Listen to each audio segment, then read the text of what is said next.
Durante 20 años, Silas Ward vivió como un fantasma. Su rancho aislado, olvidado, sepultado en el polvo de la memoria, era menos un hogar y más una tumba para un amor perdido hace mucho. No había hablado con nadie en meses, no había recibido a nadie en décadas. Hasta esa mañana. El golpe en la puerta retumbó como un trueno sobre las llanuras secas. Silas dejó caer la taza de hojalata que tenía en la mano, contuvo la respiración. Nadie venía hasta aquí. Nadie siquiera sabía cómo. Y sin embargo ahí estaba ella. Una mujer delgada y quemada por el sol de pie en su puerta, como una oración perdida. Su rostro estaba cansado, su vestido desgastado por el viento y el polvo del camino, pero sus ojos ardían con algo feroz determinación. Me llamo Mercy Whitmore, dijo. Su voz era áspera pero firme. Escuché que tal vez enseñe a alguien a trabajar en un rancho. Necesito aprender. Ahora. Silas casi cerró la puerta. Él no enseñaba a nadie y mucho menos a mujeres. Pero entonces ella dijo algo que hizo que su mano se congelara en el picaporte. Haré lo que sea, agregó apretando una mochila raída. Limpiaré establos, cocinaré, lavaré. Solo enséñeme antes de que él me encuentre. No dijo quién era él. No hacía falta. La forma en que sus dedos se aferraban a la correa del bolso, la manera en que sus ojos escaneaban el horizonte como una presa buscando a su depredador, eso le dijo a Silas todo lo que necesitaba saber. Sintió que algo se agitaba en su pecho por primera vez en años. No era atracción, no era lástima, era algo más antiguo, protector, curioso y sí humano. ¿Quién era ella en realidad? ¿Por qué había venido a este lugar tan alejado que ni siquiera figuraba en la mayoría de los mapas? Los ordeños empiezan antes del amanecer, dijo, antes de poder detenerse. El trabajo termina al anochecer. Es duro, es sucio, y no le importa si te rompes. Ella asintió con los hombros erguidos. Pero antes de entrar, susurró tan suavemente que el viento de la pradera casi se lo llevó. Ya no tengo el lujo de romperme. Mercy nunca antes había esperado en silencio así. Estaba acostumbrada a los gritos, a las órdenes lanzadas, como cuchillos a las espaldas de hombres que se alejaban sin mirar atrás. Pero ahora, en el frío que calaba hasta los huesos, justo antes del amanecer, permanecía de pie frente al granero, las manos metidas en los bolsillos de su abrigo, gastado la espalda recta como la de un soldado. Nadie había llegado aún. Solo ella y la espera. Por primera vez en años, no esperaba con miedo. Esperaba con esperanza. Cuando Silas apareció con 2 cubos de madera, la miró como si estuviera viendo un fantasma. Pensé que habías cambiado de opinión. Yo no cambio de opinión, respondió ella con la mirada fija en el horizonte. Lo siguió dentro del granero y el olor a heno y sudor animal la golpeó como una ola. Le dieron arcadas, pero no se inmutó. Silas le mostró el ritmo firme y suave sin titubeos. Sus manos ásperas y precisas se movían como si hubieran hecho esto cada día durante décadas. Ella observaba como si estuviera memorizando la salvación. Luego fue su turno torpe, insegura, con la cola de la vaca dándole un latigazo en la cara. Pero no se quejó. Ni una sola vez. Solo apretó los dientes y lo intentó de nuevo. Porque para ella aprender a ordeñar no era solo una cuestión de sobrevivencia, era liberación. La última pieza del rompecabezas para ganarse el derecho a existir bajo sus propios términos. Silas la observaba. Había entrenado a muchos en su tiempo, chicos vagabundos soñadores, pero a nadie como a ella. Ella aprendía como si el tiempo se le escapara por las venas, porque así era. Jeremiah la encontraría más temprano que tarde, y cuando lo hiciera todo su entrenamiento, su refugio, su hijo, desaparecería en una nube de polvo y pólvora. Cuando Silas le preguntó de dónde venía ella, respondió del este. Pero lo que resonaba en su cabeza eran gritos moretones y el sonido de una puerta cerrándose de golpe mientras huía con un niño envuelto en una manta. Silas no sabía esas cosas, pero vio la grieta en ella profunda, antigua y aún sangrante. Y tal vez en ese momento comprendió ella no había venido a aprender a ordeñar. Había venido a aprender a vivir de nuevo. Las brasas antiguas aún humean y las cenizas nunca duermen del todo.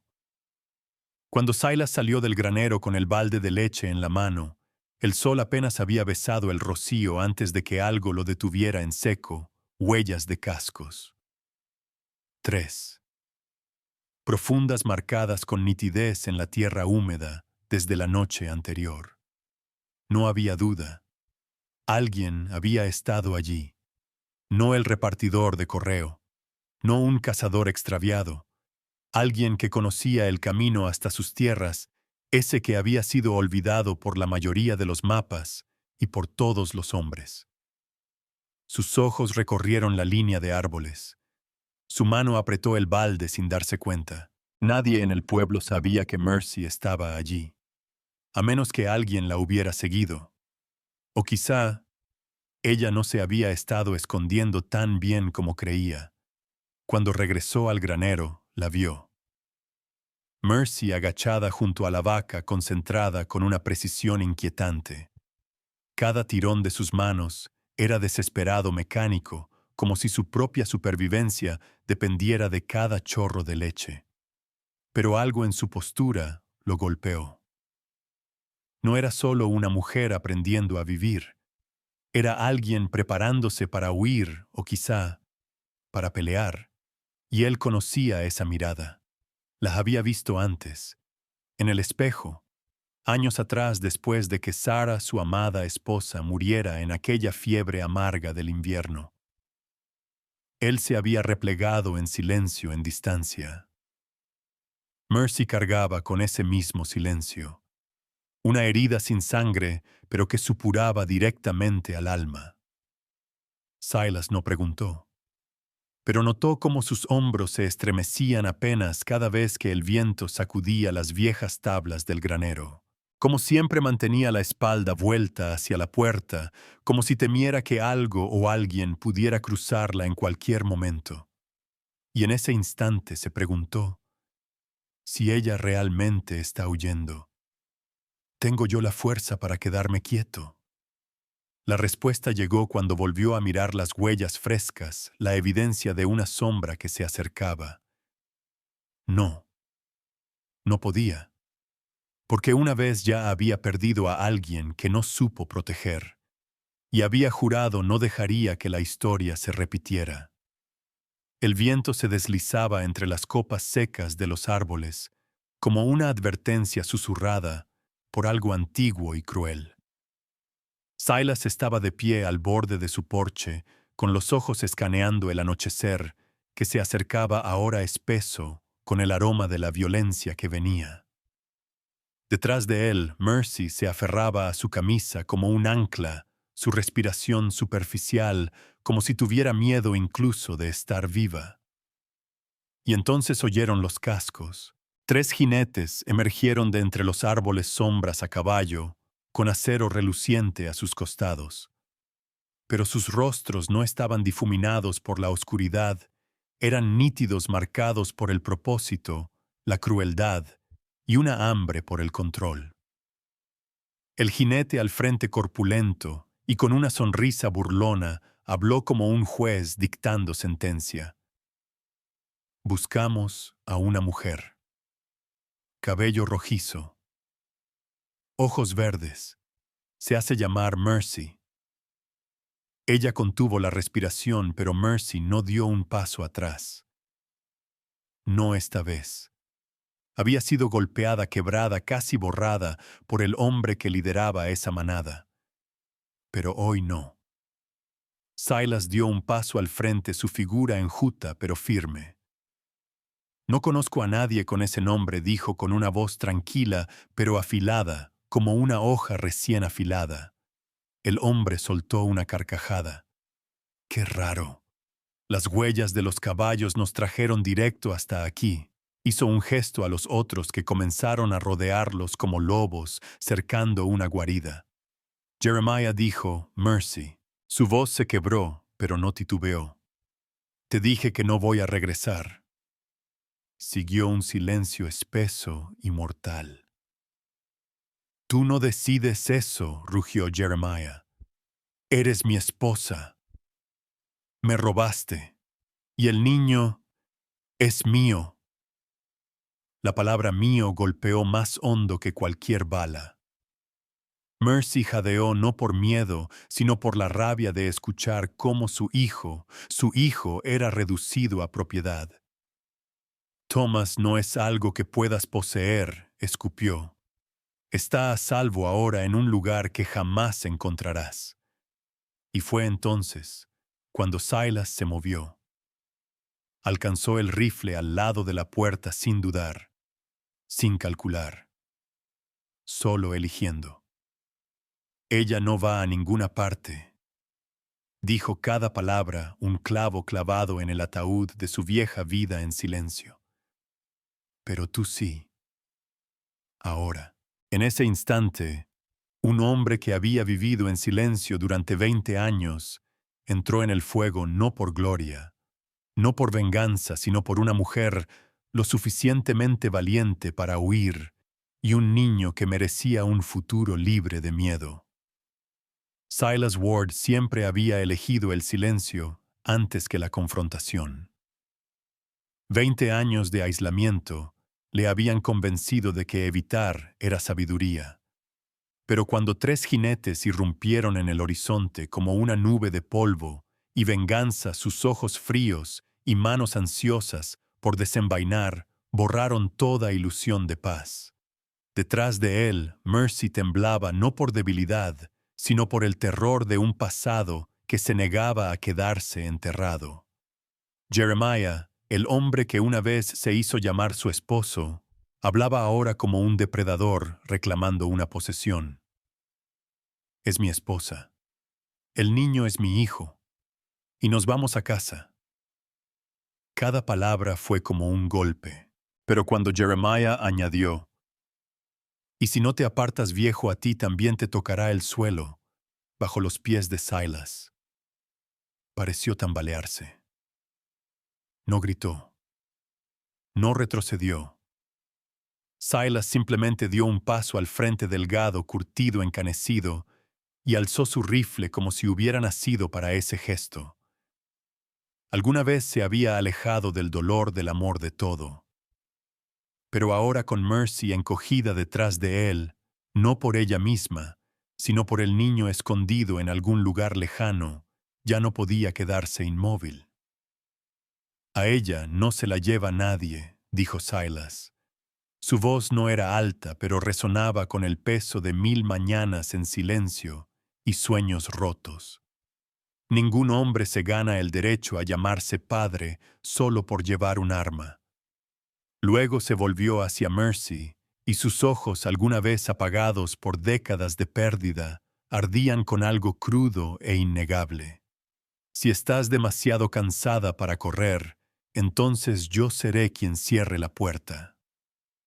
El silencio que siguió no era paz, era el ojo de la tormenta. 3 semanas después de aquella noche fatídica, el rancho de Silas Ward ya no era un lugar definido por las tejas que crujían ni por el mugido de las vacas entre la niebla matutina. Algo había cambiado. Y no era la cerca recién reparada, ni el tenue aroma a tarta que salía por las ventanas, era el propio Silas. El hombre que alguna vez creyó haber muerto junto a su esposa, 20 años atrás, comenzaba a respirar de nuevo. Mercy Whitmore no solo trajo un viejo bolso de cuero y unas manos temblorosas, cuando llamó a su puerta trajo una tormenta silenciosa, implacable. Y cada día, mientras aprendía a arrear ganado, limpiar establos, encender fuegos y revisar trampas, Silas sentía que el hielo alrededor de su corazón se agrietaba en lugares que no había tocado en años. Ella no solo aprendía rápido, aprendía como una mujer que temía no tener un mañana para seguir aprendiendo. Una vez él la sorprendió sentada en el gallinero, en plena noche, empuñando un cuchillo de cocina, los ojos abiertos de par en par, fijos en la puerta, como si esperara que se abriera de golpe. No preguntó nada, pero a la mañana siguiente añadió un cerrojo extra a la puerta principal y no dijo una palabra. Empezaron a compartir los silencios. Ella tarareaba suavemente mientras cocinaba una melodía tan desgarradora que parecía hacer vibrar el aire, pero que de alguna manera traía luz a la casa. Él contaba historias sobre una vaca llamada Lily que escapó 3 veces para encontrar a su compañero. Y un día, mientras se pasaban un martillo, sus dedos se rozaron. Ella no se apartó, y él tampoco. Para el mundo, Silas seguía siendo el viejo solitario y Mercy la mujer que huía. Pero en las horas de insomnio de la noche, eran sobrevivientes de guerras invisibles, guerras contra el duelo, contra la memoria, contra heridas que no sangraban, pero nunca dejaban de doler. Y en cada comida compartida, cada mirada silenciosa, cada instante frágil, cosido con silencio, algo extraordinario estaba ocurriendo. Ya no solo vivían, estaban volviendo a la vida. Cuando la caballería emergió entre los árboles, Mercy supo que su tiempo se había agotado. Ya no quedaba ningún lugar al que huir. El viento arrastraba polvo y el retumbar de los cascos como tambores de guerra resonando por todo el valle. Al frente cabalgaba Jeremiah, su rostro aún mostraba la sonrisa de un hombre demasiado acostumbrado al poder, pero junto a él venía un hombre con la placa de Marshall. Esta vez la ley había regresado con su rostro más severo. Mercy Whitmore, la voz del Marshall, cortó el aire como un martillo golpeando acero. Por orden del Tribunal Territorial, queda arrestada por robo, abandono conyugal y secuestro de un menor. Silas apretó con más fuerza el fusil. Mercy no tembló. No lloró. Bajó del porche como alguien que ya había caminado por el infierno y regresado entera. No había miedo en sus ojos, solo una resolución inquebrantable. «Tengo documentos», dijo sacando un archivo cuidadosamente envuelto de su abrigo. «El testamento de mi padre. Registros de abuso. Y la transferencia legal de tutela de mi hijo a mi hermana en Kansas City». Jeremiah soltó una carcajada desdeñosa sacudiendo la cabeza, como si acabara de oír un mal chiste. «La ley no está de tu lado, Mercy. Tengo a un juez en el bolsillo». «Y yo tengo uno en Denver», interrumpió Silas extendiendo un papel doblado. «Este es un decreto de divorcio legal firmado y sellado, junto con informes médicos certificados sobre las heridas que ella sufrió». El Marshal frunció el ceño al tomar los documentos. Durante casi un minuto reinó el silencio solo interrumpido por la respiración agitada de Jeremiah, mientras cada capa de su autoridad comenzaba a desmoronarse. «Mi hijo, no es tuyo», dijo Mercy con la voz quebrada pero firme. «Y yo ya no soy la mujer que podías comprar o intimidar». Jeremiah dio un paso atrás, el pánico brillando en sus ojos.